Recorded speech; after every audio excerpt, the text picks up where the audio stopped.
Sejam todos bem-vindos, irmãos e irmãs. Mais uma vez estamos aqui para gravar este vídeo, para fazer parte como material e instrumento de formação para a Escola Mariana de Santo Afonso Maria de Ligório.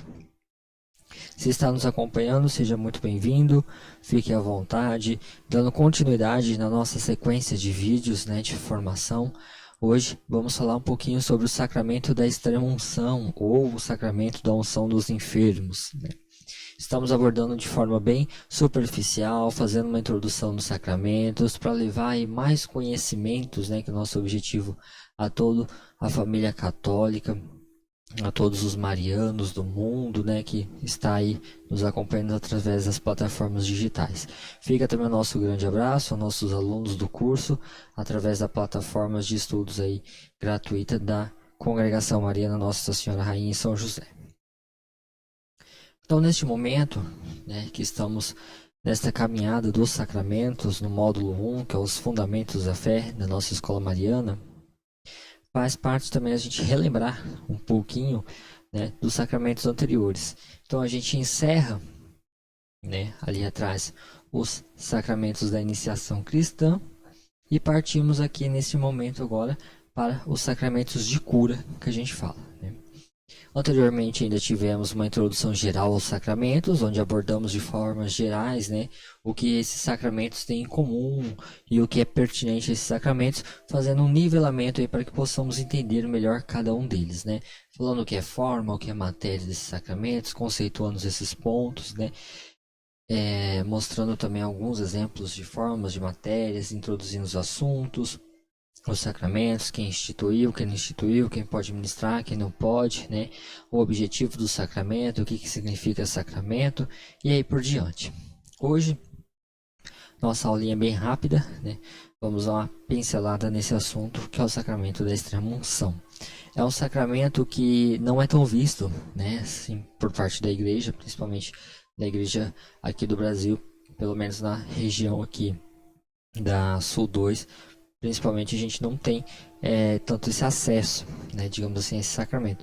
Pois é um sacramento mais particular também, que é feito, a celebração desse sacramento nos lares, muitas vezes no ambiente hospitalar e tudo mais. Então, para desmistificar tudo isso, estamos aqui trazendo então este vídeo, tá bom? Espero que façam um bom aproveito, fiquem à vontade aí para usufruir desse material para futuras formações também e disseminar a todos aqueles que necessitam e tenham a curiosidade aí querem aprofundar na fé. Também podem, se estão gostando dos nossos materiais, ativa o sininho aí, então toda vez que postarmos vídeos novos, mesmo que você não está na nossa plataforma de estudos gratuitas da Escola Mariana, você recebe as notificações dos vídeos feitos e produzidos pela equipe de formação da Congregação Mariana Nossa Senhora Rainha São José, Departamento de Juventude, que é o Jean Atalaia. Então vamos lá, sem mais delongas, falar um pouquinho então do sacramento da extrema-unção. Antes de falarmos a respeito, é sempre importante desmistificar um assunto que é o sofrimento, É um assunto que não temos uma resposta pronta e acabada para isso. Deus não nos revelou de forma íntegra, e completa o porquê do sofrimento que temos hoje, Sabemos aí que o sofrimento ele entrou no mundo através da queda, de Adão e Eva.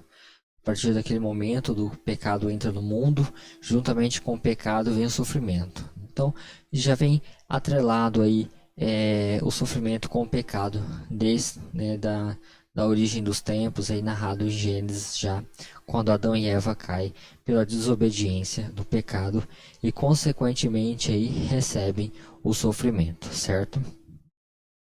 Então o sofrimento ele vai mostrar ao homem a sua impotência, porque já parou para pensar o quanto sofremos e ficamos de mãos atadas, como diz popularmente. Então a pessoa está sofrendo, a gente mesmo está sofrendo e vimos de mãos atadas, porque somos impotentes perante esse sofrimento, Não conseguimos facilmente cessar isso. Não conseguimos facilmente reverter isso, e muitas vezes pela ação humana somente não conseguimos isso. Então o sofrimento, ele mostra a nossa impotência e ele mostra também os limites, né, da finitude do ser humano. Então, todo ser humano ele é finito, ele tem um fim, né? E o sofrimento mostra isso ao ser humano, que ele acha que é capaz de tudo, muitas vezes, né, acaba aí achando que nada pode contra o homem, né? Nada pode contra a sua inteligência, mas não é bem assim. E aí vem o sofrimento. Então toda doença pode findar na morte. Muitas pessoas com uma simples gripe, uma simples pneumonia, pode chegar aí à morte, né? O adoecimento e a morte. Tem coisas bobas, procedimentos cirúrgicos bobos, né? Muitas vezes, né? Que acarreta aí na morte desse indivíduo. Então, pouca coisa pode levar o homem à morte. Então, o sofrimento, ele mostra essa impotência, né? E essa finitude. Nos tempos, né, que vivemos agora, atualmente, no momento que esse vídeo está sendo gravado, por exemplo, o Covid-19, né? Até um dos motivos, né, da Escola Mariana ter saído do comodismo, o setor de formação do janta lá e da congregação, e se expandir para os meios digitais também. Então, perante, né, essa pandemia do Covid, isso mostra ao homem o quão finito ele é, o quão impotente ele é perante a essa praga, perante a esse vírus, né? Então, o homem, ele não é tudo aquilo, né, que ele se enaltece, que ele acha que ele é.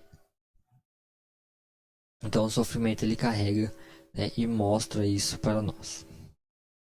Então, a dor, o sofrimento, ele leva o doente a sempre a refletir na sua angústia, né?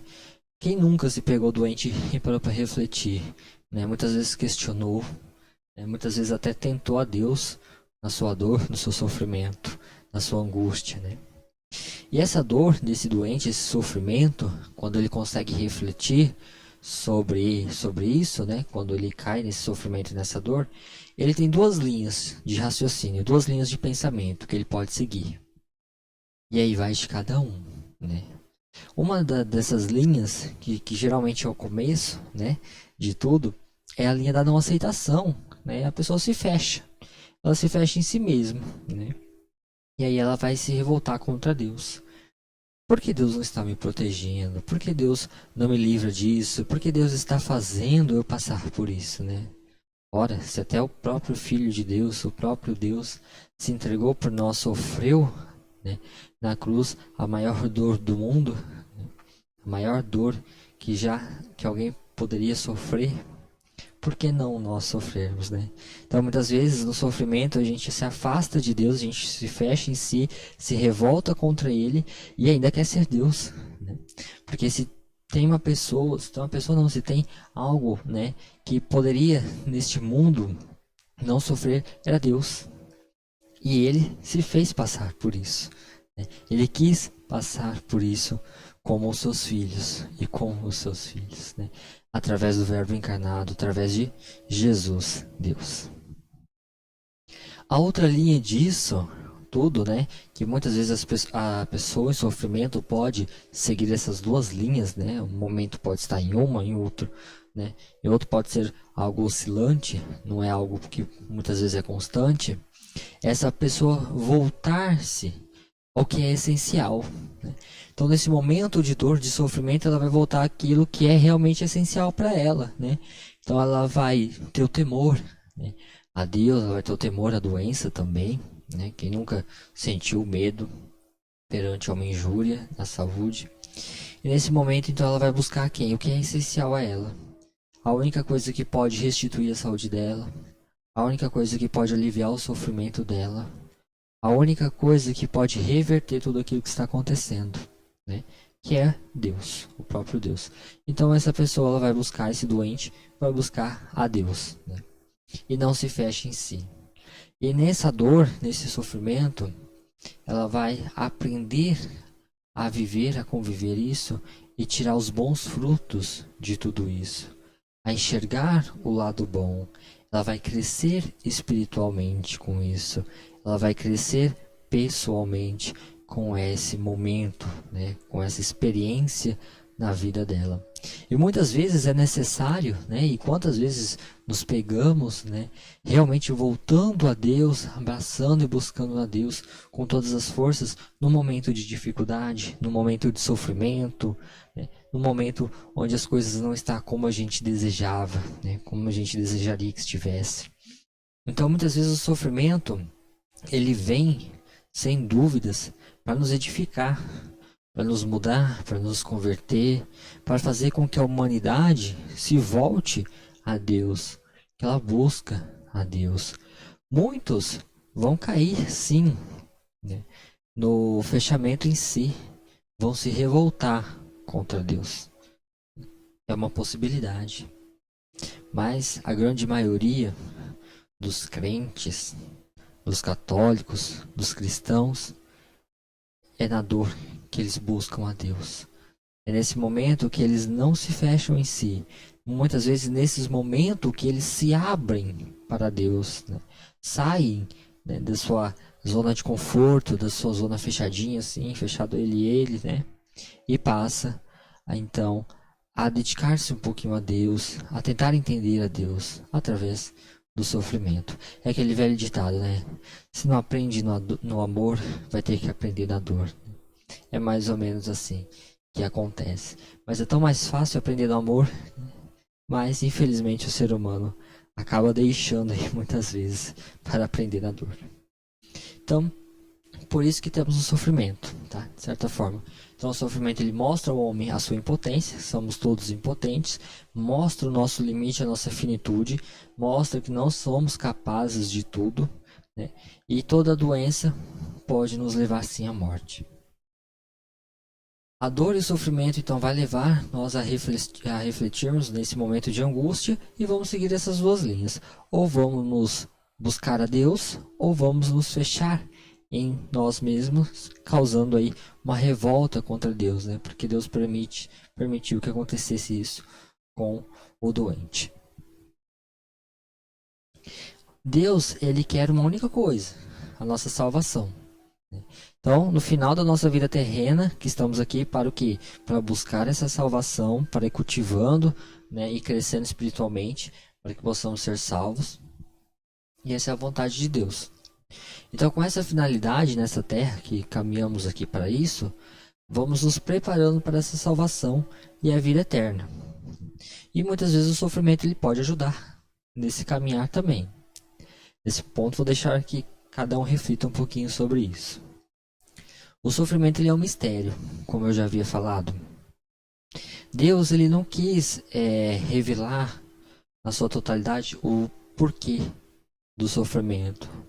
Não, vocês vão sofrer por isso, por aquilo. Tem um motivo definido. Não, não tem. Deus não deixou, né, isso. Como muitas coisas na igreja, como muitas coisas, é mistério para nós ainda, né, nesta vida terrena. Mas sabemos que quando chegarmos na glória, tudo será revelado e tudo compreenderemos. Mas até então, basta ter a fé. Então, Deus não quis acabar com o sofrimento humano. Por quê? É um mistério. Se ele quisesse, ele teria feito isso. Assim como foi criada a humanidade sem sofrimento e, pela desobediência, caíram no pecado. E aí entra o sofrimento no mundo. Nessas horas dá vontade de falar assim, né? Vou lá buscar Adão e Eva e vou dar um puxão de orelha ainda. Por que foram fazer isso? Para o sofrimento entrar no mundo. Então esse sofrimento é um mistério. E Deus não quis acabar com isso. Mas, né, ele não quis acabar com isso, mas ele não deixou nós sofrermos a deriva. Ele veio sofrer junto. Né? Ele veio através do seu Filho Verbo encarnado, Jesus Cristo, Deus, segunda pessoa da Trindade, veio nessa terra para sofrer. E sofreu a maior dor, como já falamos, né? A maior dor que o ser humano poderia sofrer, ele sofreu. Teve uma morte cruel pelos pecados da humanidade. E nessa morte, deu um novo sentido a tudo isso, a todo esse sofrimento humano. Porque através da morte de Cristo, do sofrimento de Cristo, hoje podemos ser remidos de toda a culpa, de todo o pecado cometido, de toda a falha, e Cristo nos integra novamente a Ele, podendo então cumprir o seu objetivo, que todos nós sejamos salvos. Tudo isso, como já vimos atrás, através dos sacramentos, através da igreja.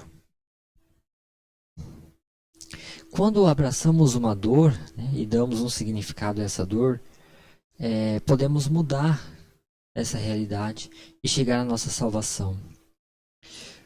Como assim eu vou abraçar a minha dor? Vou aceitar o meu sofrimento, né? Eu vou aceitar a minha dor. Então, se eu estou passando por isso, né, se Deus me deu essa cruz, eu vou conseguir carregá-la assim.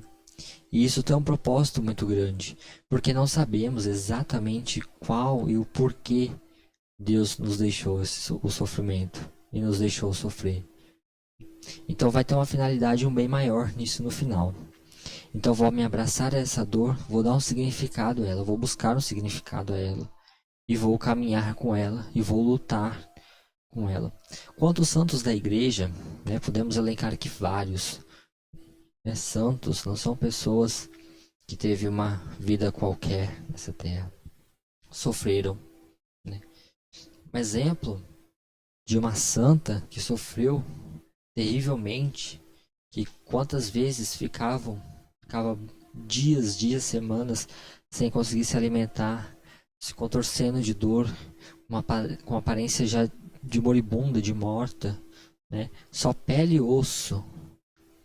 Somente se levantava, Deus dava força para ela, permitir que ela se levantasse somente para receber a Eucaristia, o alimento da alma.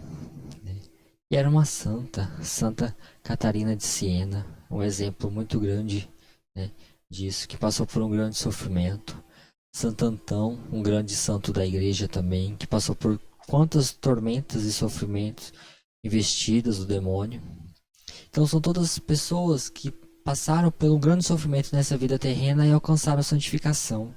Pessoas que nunca se voltaram as costas contra Cristo. Né? Pessoas que não se fecharam em si no seu sofrimento, mas buscaram dar, né, um significado a essa dor. Falaram assim, não, né, isso tem um motivo. Santa Rita de Cássia, perdão, também, outra grande santa, muito conhecida na igreja, santa das causas impossíveis. Né? E tantos outros, que se formos falar aqui, vai uma aula só para isso. Então, devemos abraçar a nossa dor, dar um significado para ela e seguir e buscar a salvação. Se essa dor não vai te salvar, essa dor vai te mudar. Essa dor vai tentar, vai te moldar a começar a mudar, a começar a ver as coisas diferentes para chegar e culminar na salvação. Então Deus não disse o porquê do sofrimento, mas Ele deixou a capacidade de darmos um porquê, como assim já falamos, de dar um significado. E tudo isso unindo, né, no sacramento redentor de Cristo na cruz. Tudo isso conseguido e conquistado por Ele, através da sua morte na cruz. E esse sacramento que tanto estamos falando aqui, ele tem um nome, né? Às vezes chamado até por outros nomes. Depende muito da região, da localidade. O nome mais conhecido desse sacramento, aqui na região, né, do Paraná, é a unção dos enfermos. Mas também é um sacramento conhecido em outras localidades, em alguns vilarejos e povoados, por extrema-unção. Então, ele recebe esse nome devido ser de todos, né, as sagradas unções, a quarta sagrada unção, prescrita por Jesus em sua igreja, ela é a última na ordem de administração. Por quê? É lógico, né? A pessoa, a última coisa que ela vai receber dentro da igreja, o último sacramento, né, ou um dos últimos, é a extrema-unção, né? É a unção dos enfermos. Porque nesse momento, ela está com a sua saúde debilitada. Mas não é porque ela recebe esse sacramento que quer dizer que aquela doença, aquele momento ali, ela está entregue. Ela está já condenada à morte terrestre, né, e à ressurreição na glória. Não. Ela pode muito bem se recuperar, se reerguer, né? Não é por isso. Mas, quando uma pessoa morre, ela passa antes por um tormento, ela passa antes por uma doença, por algo do tipo, né? E vê o sofrimento com isso. Então, nesse sofrimento, nesse risco de morte, é que recebemos o sacramento da unção dos enfermos. Por isso que o nome dele é extrema unção. É a última unção que recebemos dentro dos sacramentos, dentro das bênçãos. E lá atrás, nossos antepassados chamou também esse sacramento de unção dos enfermos, né? E sacramento dos moribundos. Realmente por esse motivo, porque quem recebe esse sacramento são pessoas enfermas, com um risco de morte, que a gente vai ver mais adiante. E sacramento dos moribundos, devido a quem? Aqueles que estão com risco eminente de morte, os moribundos, recebiam ele e recebem. Nome este faz despertar nos fiéis a lembrança de um momento derradeiro. Então, quando se fala assim, a unção dos enfermos, a unção de uma pessoa doente, sacramento dos moribundos, nossa, o sacramento daqueles que estão já no leito de morte, né? Não é bem assim. Mas desperta, né, essa lembrança, tem incutido nessas palavras, nesse nome, né, e faz remeter a esse momento derradeiro que é, né, o fim da vida terrena desse indivíduo, desse doente.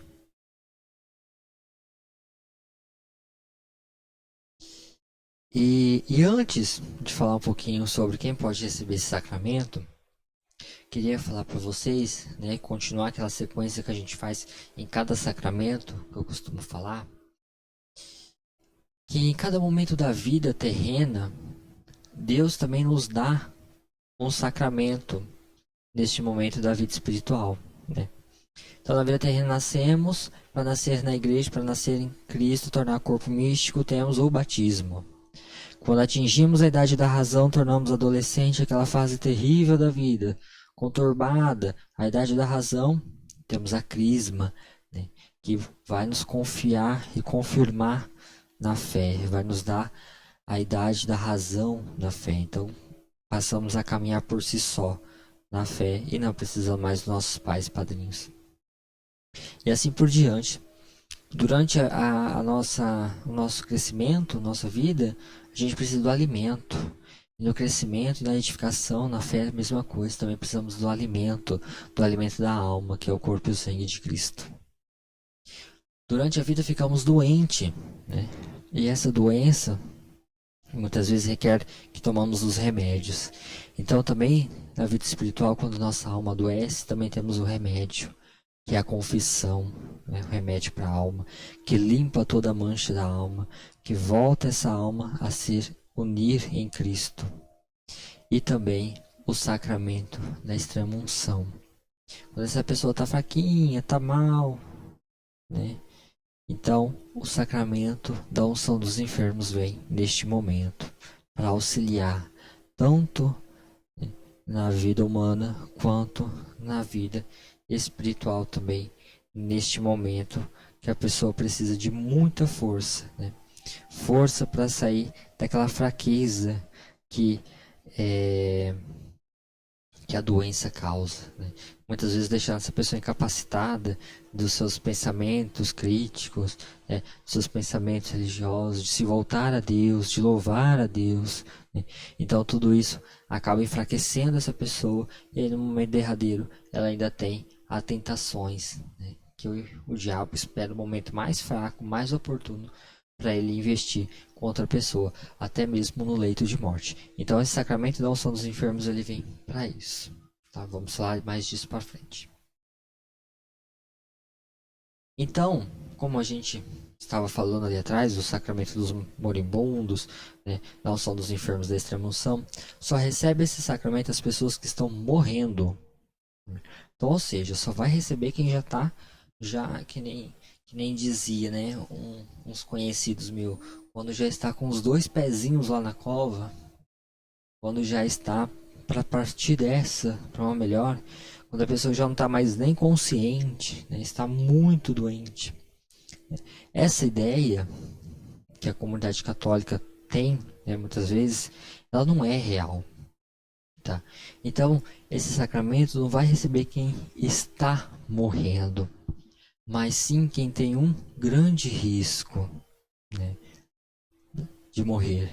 Então, essas pessoas são convidadas a receber esse sacramento. Claro, isso basta elas aceitarem ou não. A igreja disponibiliza, Cristo nos deu. Mas é o livre-arbítrio de cada um que vai falar nesse momento, se aceita ou não. Então, essa ideia de que esse sacramento só deve ser para aquelas pessoas que estão no leito de morte é errado.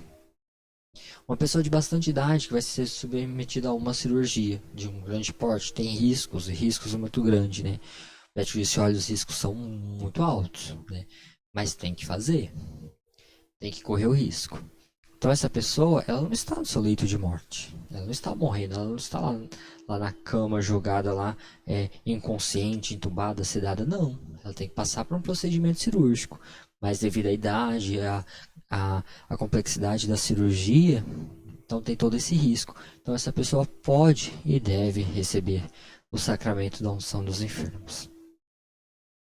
Esse sacramento ele deve ser administrado ao enfermo de forma geral, tá? Não somente aqueles que estão praticamente já no fim da vida, tá?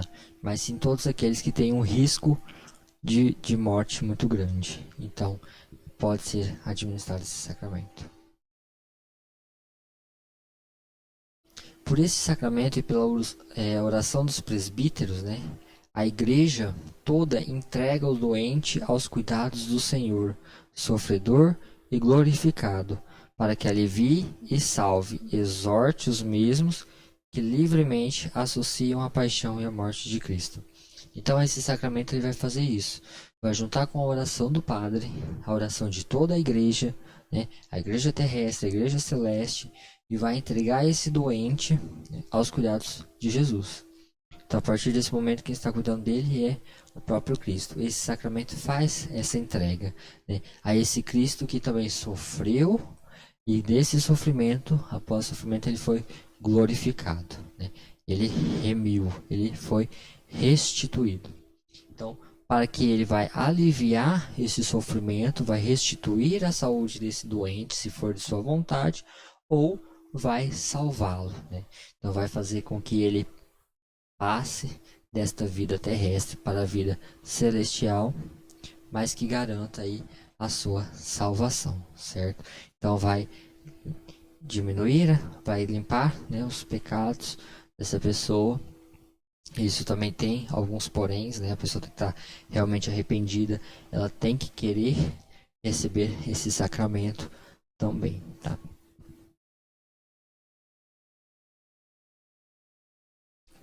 O sofrimento já aparecia muito no Antigo Testamento. Isso mudou um pouquinho do Antigo para o Novo. Porque no Antigo Testamento não tinha Deus vindo à Terra sofrer, né? Deus estava na glória, no céu. E no Antigo Testamento, após o pecado de Adão e Eva, entrou o sofrimento no mundo, assim como entrou o pecado. Então o homem no Antigo Testamento, ele tinha a doença sempre diante de Deus. Então, sempre que ele estava doente, ele estava diante de Deus. E diante dele que o homem realiza a sua queixa sobre a enfermidade. Então o homem se voltava para Deus e falava: meu Senhor, eu estou doente, me ajude, me socorra. Então sempre voltava e entendia essa enfermidade como Deus podendo ser o seu remédio, o seu reparo. Assim a enfermidade torna caminho de conversão. Então já lá atrás, no Antigo Testamento, né, antes de Cristo vir ao mundo, se encarnar,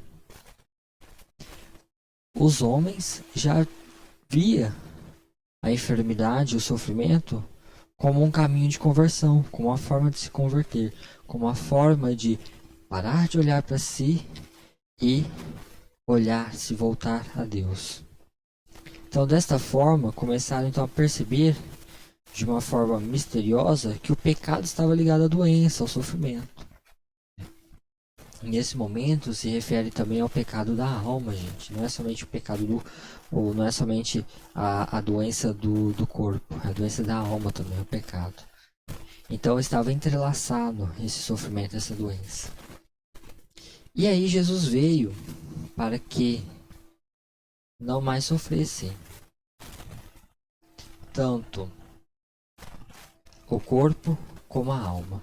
Então Jesus sofreu, se entregou, sofreu a dor maior e instituiu seus sacramentos. Dentre os sacramentos, a confissão e o sacramento não são dos enfermos, que são sacramentos de cura que a gente fala, para curar a alma. E esses sacramentos também eles restituem o que? A saúde do corpo, porque a saúde da alma e a saúde do corpo andam alinhadas, né? Então Deus vem para melhorar a saúde do corpo e principalmente da alma. Mas como a extrema-unção se tornou um sacramento? Então, como já falamos, ele é um sacramento, né? E é o quarto e o último que se recebe, na linha lógica. Dentro da Sagrada Escritura, é possível ver da tradição da Igreja o uso desse sacramento. Então, lá atrás, na Sagrada Escritura, já era feito o uso deste sacramento pela Igreja. E esse sacramento foi descrito por Tiago, lá no capítulo 5, versículo 14. Vou ler o 13, o 14 e o 15 para ficar mais fácil de entendermos. A Bíblia que eu utilizo é a versão Ave Maria, aproveitando também já para tornar público o material utilizado para a elaboração da aula, o Catecismo da Igreja Romana, da Igreja Católica Romana, que é o nosso amarelinho, né? A nova edição, e o Catecismo de Trento, tá? Do Concílio de Trento, que é o Catecismo Romano. É o catecismo mais antigo da Igreja também, utilizado os dois. Alguns pontos um mostra mais detalhado do que o outro, tá? Vale a pena quem tiver disponibilidade e puder ter acesso a um bom catecismo também. Então vamos lá, em Tiago 5, do versículo 13 ao 15. Alguém entre vós está triste? Reze. Está alegre? Cante. Está alguém enfermo? Preste atenção. Então Tiago pergunta se entre eles ali tem alguém enfermo. Se tiver, então alguém enfermo, ele continua: chame os sacerdotes da igreja e estes façam orações sobre ele, ungindo-o com o óleo em nome do Senhor. A oração da fé salvará o enfermo e o Senhor o restabelecerá. Se ele cometer pecados, lhe serão perdoados. Então, neste momento, Tiago nos mostra muito sobre esse sacramento, né, dentro da Sagrada Escritura. Então, aqui podemos ver que ele fala que se tiver alguém enfermo, é para recorrer a quem? Para recorrer ao sacerdote. Porque lá atrás, Cristo deixou essa missão aos sacerdotes, né? Então, está doente, está enfermo, procure o sacerdote. Mas o sacerdote da igreja, que deixa claro. Não vamos entrar nesse assunto porque naquela época existiam outros sacerdotes também. E aqui ele traz a igreja com a letra maiúscula, que é a igreja de Cristo, a única igreja fundada por ele. Então, está enfermo, chama os sacerdotes da igreja. Esses sacerdotes vão fazer uma oração e vai ungir ele com o óleo, que é o óleo do azeite, né, da oliveira, que é instituído na missa do Santo Crisma. Então aqui já tem praticamente a forma desse sacramento e tem a matéria do sacramento também e como ele é realizado. Tudo isso em Tiago, no Novo Testamento. Então, esse sacramento ele foi instituído por quem? Pelo próprio Cristo. Vamos falar isso mais para frente. Só que quem nos mostra ele com mais finitude é Tiago. Então quem instituiu o sacramento? O sacramento da unção dos enfermos. Ah, foi a igreja, ah, foi o Papa, ah, foi os padres, quem foi? Então em Mateus 10:8, Jesus dá a ordem para que os apóstolos curem os enfermos. Então em Mateus 10:8, Jesus ele está instituindo o sacramento da unção dos enfermos. Então Cristo institui, pois Cristo ele dá a ordem, né? Ele manda os apóstolos curarem os enfermos. Os seus apóstolos, através da sucessão apostólica, é os padres, bispos de hoje. Tá? Então até hoje esse sacramento ainda está sendo dispensado pela Igreja de Cristo. Então a Igreja recebe essa missão junto com os apóstolos do Senhor e esforça-se para cumprir ela. Então até os dias de hoje, os sacerdotes, os ministros da extrema-unção, eles tentam cumprir aí com êxito essa missão da Igreja. Essa missão lá atrás dada pelo próprio Cristo Jesus, fundador da Igreja. Mesmo instituída por Cristo, a Igreja conhece o rito próprio em favor dos doentes, atestado por São Tiago. Então, Cristo falou, ó, vai e cure os enfermos. Ele não descreve a forma desse sacramento e nem a matéria. Isso fica em cargo de Tiago, que nos mostra, né, que é feito com o azeite, com o óleo de azeite virgem, e também a forma, né, que é através da oração dos sacerdotes. Então, não veio uma forma pronta e acabada, né? Através da tradição da Igreja, chegou-se àquela fórmula de Tiago até os dias de hoje. Então, como isso aconteceu? Tiago fazia essa dispensação desse sacramento, foi ensinando os outros, assim como Cristo enviou, e eles ensinando os outros, assim sucessivamente. Então foi passado de um para o outro, né, através da tradição da Igreja, até chegar nos dias de hoje. Então por isso que a unção que temos hoje, a unção dos enfermos, é uma versão, né, adaptada, sempre que passa por adaptações, né, ao longo da história, mas que o próprio Tiago, né, que andava lá junto com Cristo Jesus, já usava outrora. Então por isso que é muito importante, né, a Sagrada Tradição na Igreja. Somente a Igreja Católica tem a tradição. Por quê? Porque somente a Igreja Católica ela veio dos apóstolos de Cristo, ela foi instituída pelo próprio Cristo. As outras não têm isso porque não são igrejas que foram instituídas pelo próprio Cristo. Então, muitos ensinamentos que temos hoje, que muitas vezes não estão nem na Sagrada Escritura, ou que muito pouco se tem na Sagrada Escritura, a igreja sabe devido a essa tradição. Essa passagem de um para o outro, sucessivamente desses ensinamentos ao longo do tempo, que chegou até nós hoje. Então, por isso é muito importante a Sagrada Tradição na história e na vida da igreja. Para quem quiser pesquisar um pouquinho mais adiante falaremos sobre Sagrada Tradição de uma forma mais específica. Então a unção instituída por Cristo como sacramento do Novo Testamento, né, é insinuado em Marcos 6:13. Então para quem tiver interesse, quiser ler, ali também fala um pouquinho sobre este sacramento, certo? No Evangelho do próprio Senhor Jesus Cristo. Então, para quem tiver interesse, só passar lá e dar uma lida na passagem. Capítulo 6, versículo 13. Deixa eu ver aqui se eu acho. Aqui, rapidinho, a gente já faz a leitura dele, porque se eu não marquei.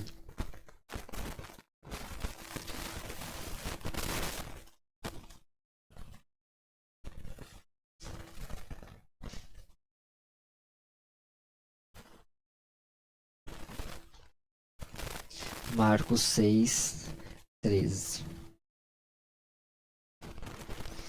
Eles partiram e pregaram a penitência. Isso em 12. Em 13. Expeliram numerosos demônios, ungiram com óleo a muitos enfermos e os curavam. Então aqui, gente, já vê a presença do óleo e vê que os enfermos eram curados através desse sacramento. Qual é a matéria? Já falamos um pouquinho da matéria, né? Então, matéria, o que é matéria? Então, como a gente viu lá na introdução dos sacramentos, lá atrás, a matéria, ela tem a sua... cada sacramento ela tem a sua própria matéria. Então, cada sacramento é uma matéria diferente. E essa matéria é utilizada como um sinal visível. Então, ou seja, é um sinal visível. É a água, né? É o óleo. Então, esse sinal visível é um sinal de uma graça invisível muito grande que não conseguimos ver. Então, a matéria é um sinal visível da graça invisível que Cristo nos dá através dos sacramentos. Então, a matéria desse sacramento, do sacramento da unção dos enfermos, é o azeite. Tá? Então, não é um azeite qualquer também, não é um óleo qualquer. É o azeite de oliva. Esse azeite tem que ser virgem, puro, é abençoado pelo bispo na missa da Quinta-feira Santa, que é a missa da Crisma, que a gente fala, missa do Crisma, e não pode ser outro líquido, tem que ser o óleo de oliva virgem.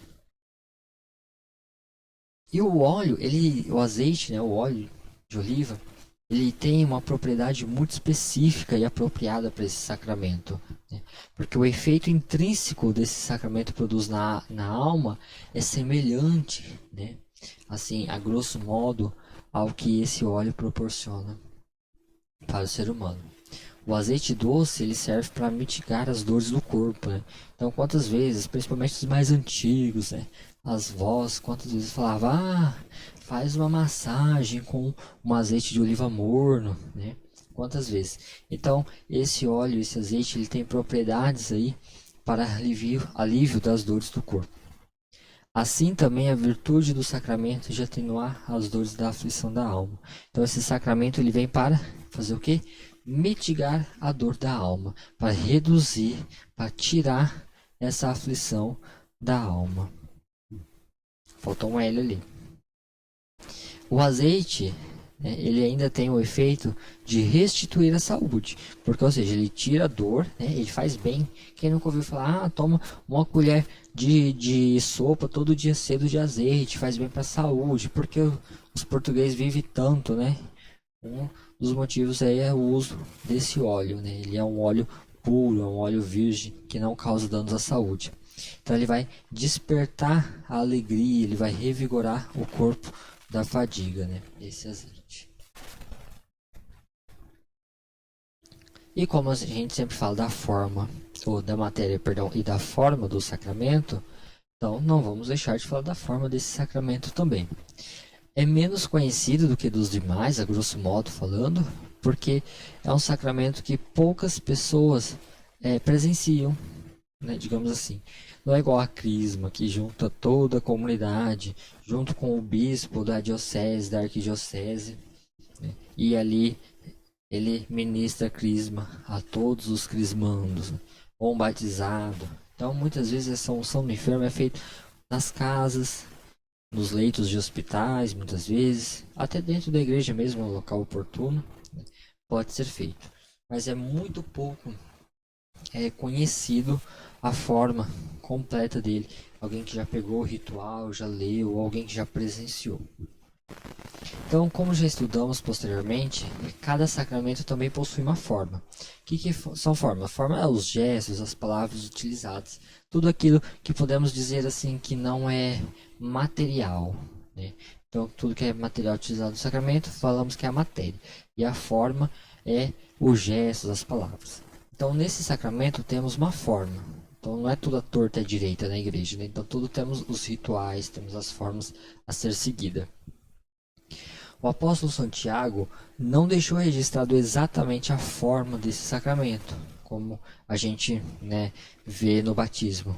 E de batizar todos em nome do Pai, do Filho e do Espírito Santo. Então, Cristo já deixou a forma pronta, né? É aquilo que precisa para batizar juntamente com a água, que é a matéria. Nesse sacramento não temos isso não ficou pronto, né, registrado nas Sagradas Escrituras.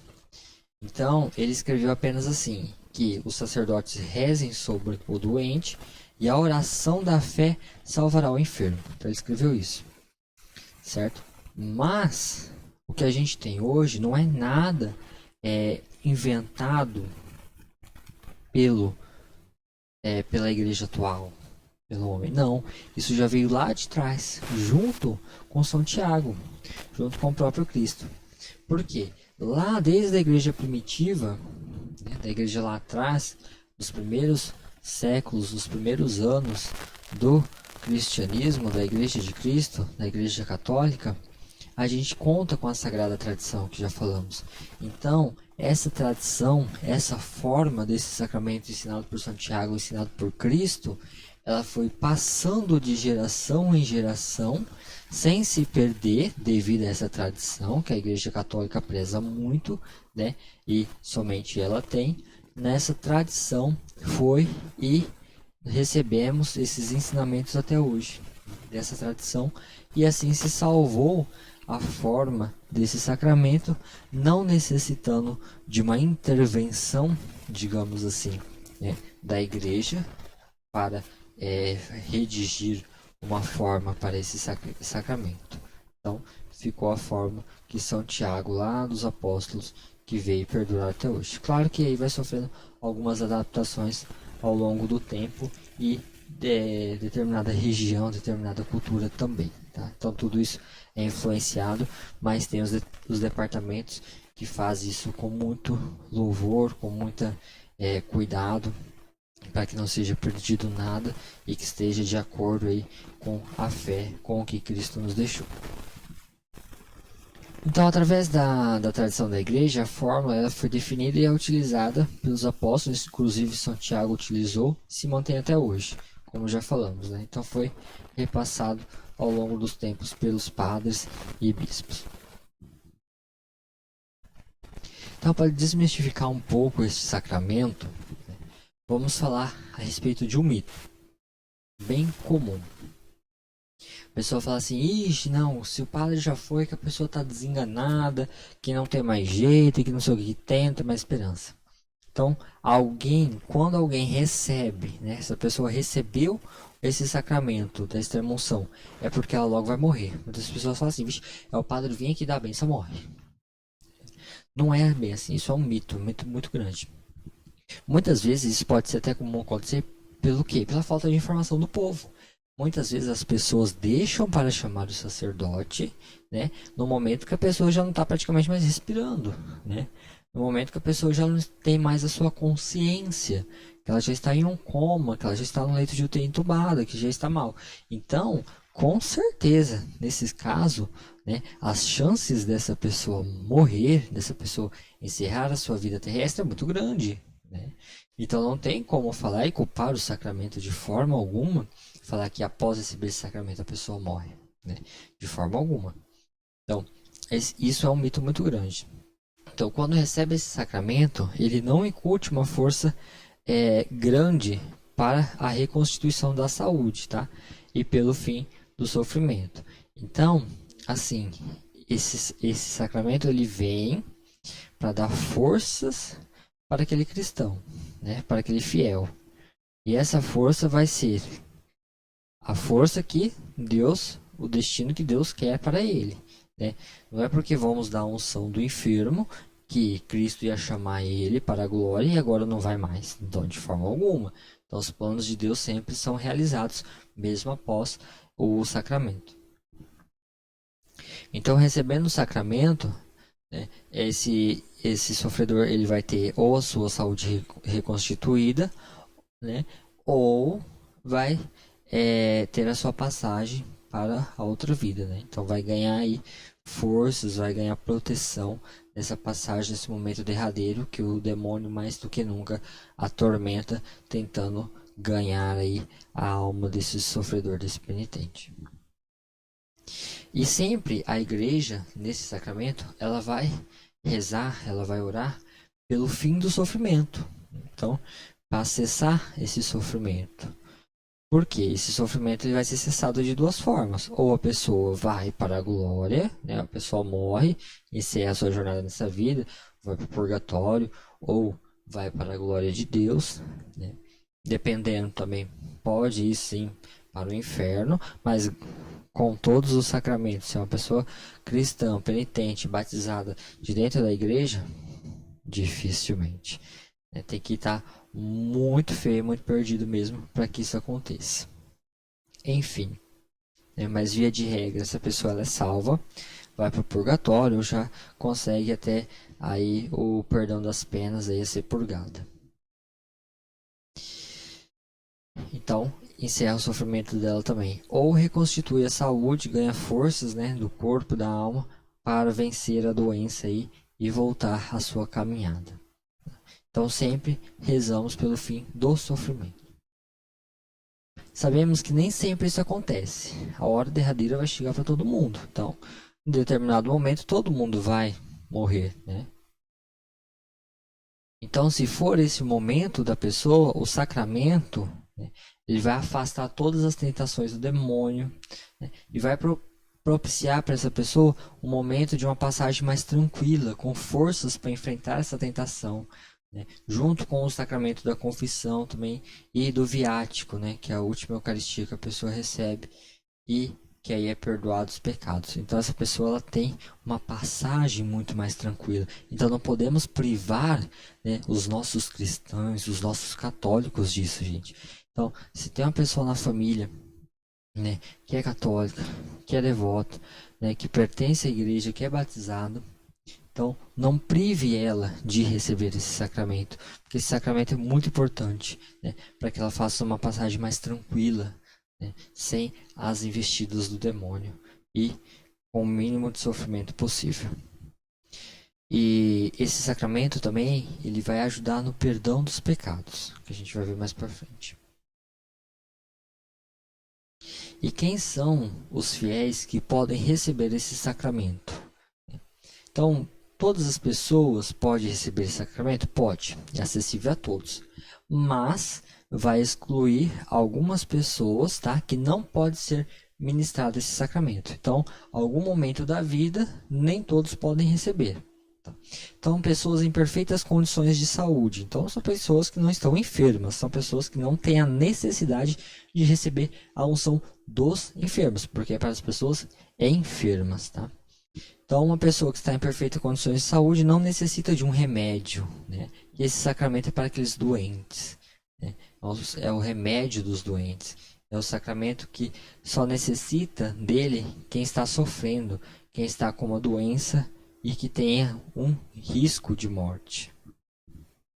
Também não deve ser administrado às crianças fora da idade da razão, tá? Que não cometem pecados. Então, aquelas crianças que não atingem a idade da razão, né, a gente considera aí mais ou menos aí aquelas crianças que ainda não receberam o sacramento da crisma, né? Cada dia está mais cedo, chegando à idade da razão, a consciência do pecado não, né? E isso incute aí essas crianças receberem ou não esse sacramento. Então todas aquelas crianças ou pessoas que não têm ainda a noção, né, do que é um pecado grave, não tem essa razão do que é certo, do que é errado ainda, não cometem esses pecados de matéria grave, também não necessita receber este sacramento. Mesmo que a pessoa não esteja enferma com risco, porém vai para uma guerra, uma situação de grande risco, tá? Não é lícito também receber esse sacramento. Ah, mas o sacramento não é quando a gente está com risco de morte muito grande, quando a gente está com risco de morrer? Ele é, mas esse risco devido a uma doença, uma enfermidade. Tá? Então, se você vai para uma guerra, tá numa situação de grande risco, vou fazer uma viagem longa numa estrada lá que é muito ruim, então provavelmente pode ser que aconteça um acidente grave e eu morra, né? Então é um risco de vida que eu tenho. Ou meu serviço, meu emprego, ou a aventura que eu vou fazer me coloca num risco de vida muito grande, um risco de morte, perdão. Então não é lícito que seja ministrado esse sacramento também, tá? Simplesmente devido à ausência da doença. Então, nesses casos, a igreja sempre recomenda o quê? Né? É muito bom que o fiel tenha essa consciência e tenha esse temor, né?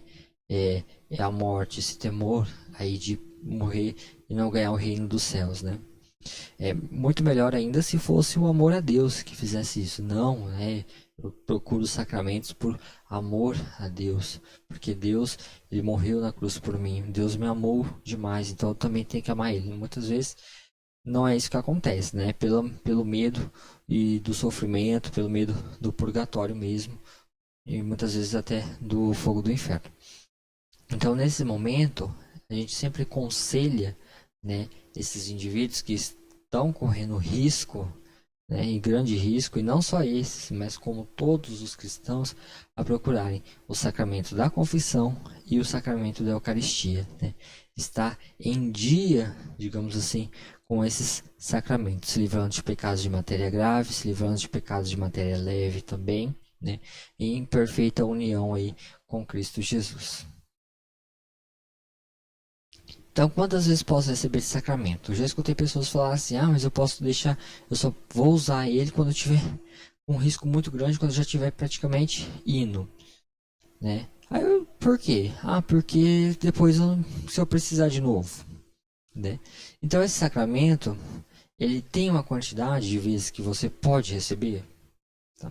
Então, assim, o que acontece? Não tem. Então, você pode receber quantas vezes necessário, desde que na mesma doença, então, quando você está doente, né, com o mesmo perigo de morte, né, só se pode ministrar esse sacramento uma vez. Mas tá, fiquei doente, recebi o sacramento, melhorei, estou bem, aí de repente cai uma enfermidade de novo, ou pela mesma doença, talvez.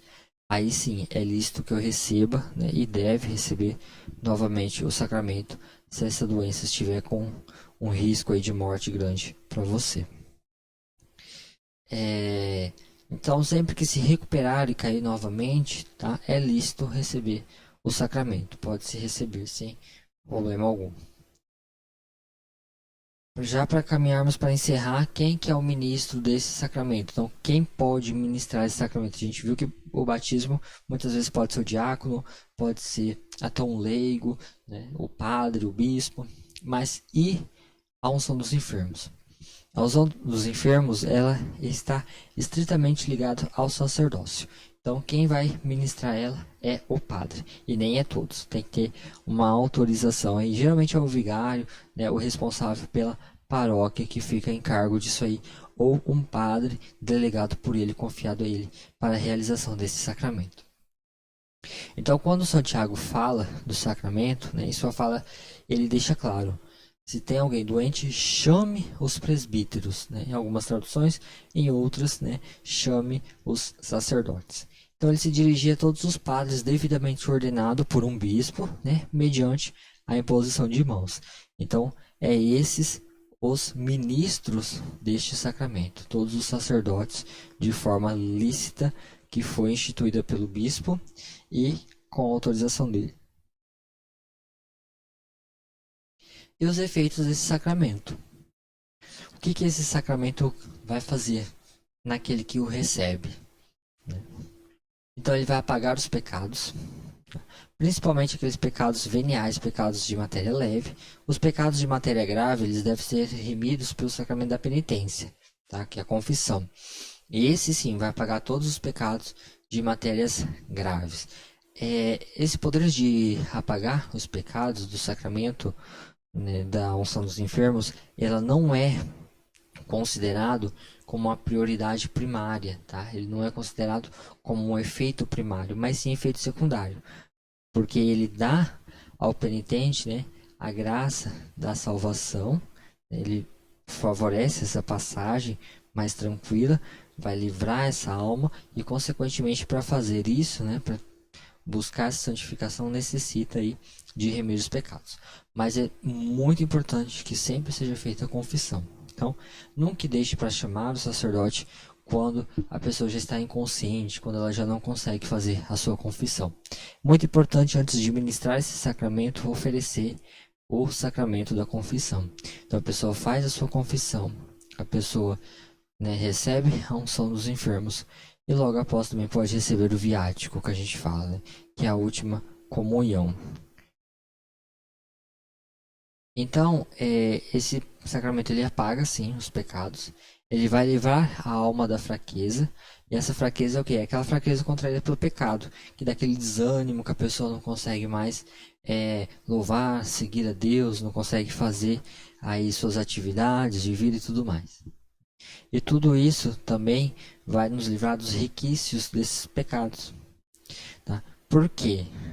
Porque sempre que a gente peca, a gente se confessa e tudo mais, mas os resquícios desses pecados ainda pesa, né, em nossa alma. Então, dessa forma, esse sacramento limpa esses resquícios para que a gente muitas vezes aí faça aí um arrependimento, uma contrição sincera e na nossa morte passamos para a glória eterna, muitas vezes até nos livrando do fogo do purgatório. Então ele vai ajudar na luta contra as tentações naquele momento de fraqueza, naquele momento de morte. E também ele vai acrescer a saúde do corpo. Então ele reconstitui essa saúde do corpo, esse sacramento também, se assim for vontade do próprio Cristo. Então dessa forma terminamos, né, a nossa breve explanação a respeito deste sacramento. Espero que tenham gostado, esclarecido bastante a respeito deste sacramento. Convido a todos que pesquisem, leiam mais a respeito do sacramento da unção dos enfermos, da extrema-unção. É um sacramento muito importante para a igreja, para os fiéis, né? E sem dúvida aí aqueles que o recebem, consequentemente, têm aí resultados muito positivos e satisfatórios, né? É muito importante que todos aí tenham a oportunidade de receber esse sacramento. Mais uma vez, muito obrigado pela atenção de todos, pelo comprometimento, né? Ficamos à disposição de todos através da nossa plataforma. Um grande abraço, salve Maria, até o próximo, quando a gente já vai iniciar aí os sacramentos de serviço, que vamos falar a respeito de matrimônio e ordem. Um grande abraço, até o próximo.